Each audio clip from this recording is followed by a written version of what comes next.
1994 batch के IPS हैं पंकज दरार साहब। एडीजी विधि व्यवस्था भी हैं और भी 2 चार्ज उनके पास में अतिरिक्त प्रभार में भी है। उन्होंने एक ऑर्डर जारी किया, एक आदेश जारी किया है।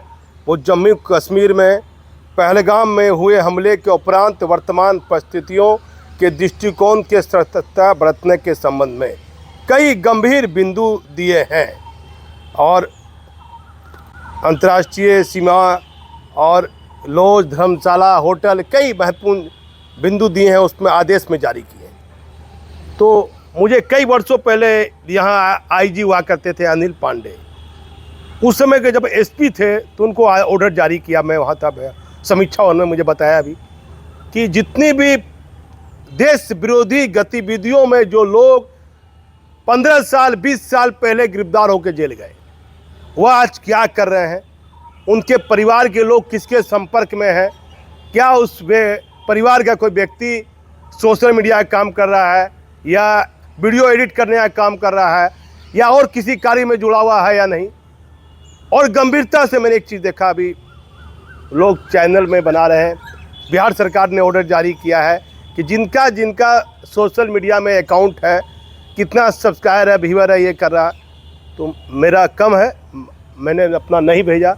तो कुछ लोगों ने मुझे कई कैफ़े में मुझे ले गए, कई कैफ़े में। सरकार सहित केंद्रीय जांच एजेंसी को ध्यान देना होगा। गंभीर मामला है, गंभीर मामला, जल्दी कोई नहीं बोलेगा। मैंने अपने आंखों से देखा, घर के अंदर में है, कई लोग कंप्यूटर लगा लिए हैं, लैपटॉप लगा लिए हैं और वह वीडियो एडिट का काम करते हैं, कई तरह का काम कर रहे हैं जिसकी जानकारी ना स्थानीय थाना को है, ना स्थानीय जिला के एसपी को है, ना डीएम को है। जो लोग उस काम के संबंधित हैं, कुछ बड़े लोग जो अपना काम कराते हैं कि मेरा ये वीडियो वायरल होना चाहिए, मेरा फेसबुक पे सब्सक्राइबर बढ़ना चाहिए, व्यूअर बढ़ना चाहिए, मुझे वीडियो एडिट करानी है। बिहार ही नहीं, पूरे देश में ऐसा होगा। वैसे लोग संपर्क में जाते हैं, अपना काम भी करा रहे हैं। लेकिन एक बड़ी जांच एजेंसी के पदाधिकारी ने कहा, उसमें से 1-2% ऐसे लोग भी होंगे जो उसका गलत इस्तेमाल भी करते होंगे। जैसे साइबर ठगी हो रही है। भागलपुर में एक कोई चौखानी है, जो है चुनियाई टोला का है, 50 करोड़ रुपये लोन लेने के नाम पर उससे 3 करोड़ रुपये की ठगी कर ली गई। तो साइबर अपराध किस तरह से कैफे खोला जा रहा है।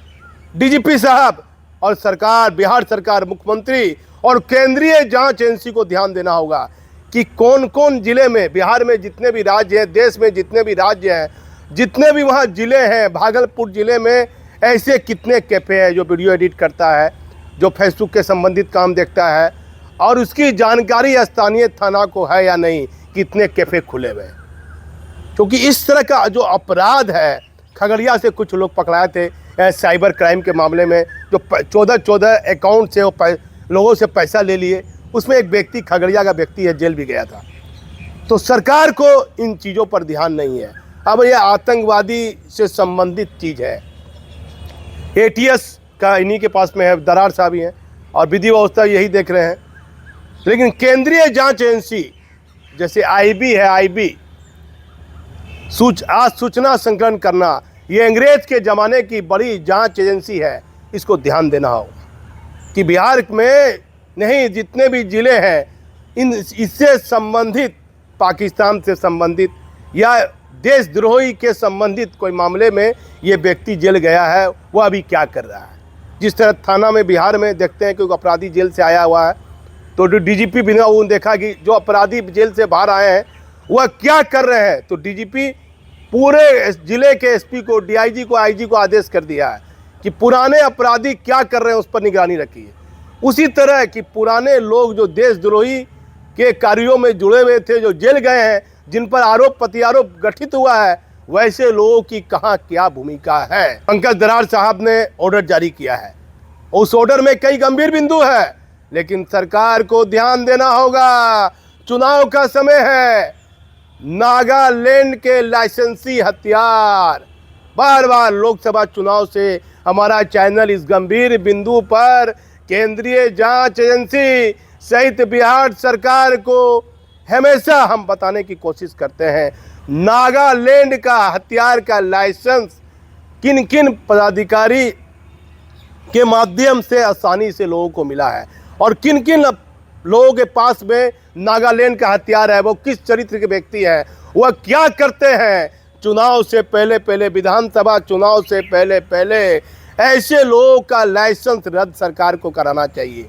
यदि गलत व्यक्ति को लाइसेंस दे दिया गया है, कई मैंने डीएम देखा कि अपने निजी स्वार्थ के लिए वह डीएम का भी बदली हो गया है। सरकार ने अधिसूचना जारी कर दी है, 2 दिन पहले के डेट में 15 को लाइसेंस दे दिया है। तो ऐसे जो आईएएस रैंक के पदाधिकारी हैं, अब कोई अपराधी छोटा सा कुछ चेन छीन के भाग रहा तो अपराधी है ये है, लेकिन ये पदाधिकारी हैं जो आईएएस आईपीएस रैंक के पदाधिकारी हैं। एक पदाधिकारी है, मैं उनका नाम नहीं लूँगा, वो राजस्थान के रहने वाले हैं, गया में आईजी थे। उनके बारे में इतना गंभीर अभिलेख में लिखा गया, उनको प्रमोशन भी दे दिया गया और अभी मतलब ये चर्चा है कि सरकार ने उन पर अभियोजन स्वीकृति का आदेश भी दे दिया है। तो एक कोई गिट्टी नुमानी गया में है, गिट्टी नुमानी, उस पर सीबीआई ने रेड कॉर्नर नोटिस जारी कर दिया। क्या सीबीआई है, क्या आईबी है, वो कौन व्यक्ति था गिट्टी नुमानी, उसकी तह तक जांच एजेंसी क्यों नहीं जा रही है। क्या यही होता है, बार बार विपक्ष आरोप लगाता है कि ये जांच एजेंसी का इस्तेमाल राजनीतिक पार्टी अपने लाभ के लिए करती है। अरे आपको आंख में पानी नहीं है, सीबीआई का कोई डायरेक्टर है या आईबी का डायरेक्टर है, आपको कोई राजनीतिक पार्टी से मतलब नहीं रखना है। आप मालूम कीजिए मेरे बारे में भी कि मैं गलत कर रहा हूं या नहीं कर रहा हूं, जानकारी कीजिए। लेकिन कहां ऐसा होता है। गया के गिट्टी नुमानी के मामले में बिहार सरकार भी सवालों के घेरे में है और केंद्रीय जांच एजेंसी भी सवालों के घेरे में है। एक आईपीएस पदाधिकारी के पास कुछ नहीं है, उसको सस्पेंड कर दिया, जो मन सो उसके खिलाफ लिख दिया। मैं उनका नाम नहीं लूँगा, नहीं कहेगा पदाधिकारी से टच में होगा, उसकी प्रशंसा कर रहा है। आप सच यदि बोलिएगा, कोई पदाधिकारी डीएम हो एसपी हो, उसको चोर बोलिएगा, अरे वाह वो क्या कर देगा आपके साथ, पूछिए मत। ऐसे ऐसे पदाधिकारी जिले में तैनात हैं, दूसरे राज्य में उसका कारोबार चल रहा है, हॉस्पिटल बनाने की सोच रहे हैं, सोना चांदी का उसका शोरूम है, कोई ध्यान नहीं दे रहा है। कोई जो काम आर्थिक अपराध इकाई तो बिहार की जांच एजेंसी है, विशेष निगरानी इकाई, जो काम आईबी का है, जो काम सीबीआई का है, पत्रकार को मालूम है कि ये गड़बड़ हो रहा है। बड़ी बड़ी जांच एजेंसी, केंद्र में बीजेपी की सरकार है, लेकिन कहाँ कुछ होता है। बड़ी बड़ी जांच एजेंसी भी कहीं ना कहीं सवालों के घेरे में है। हम एक सच दिखाने का जरिया है। मैं भागलपुर से दीपक नौरंगी।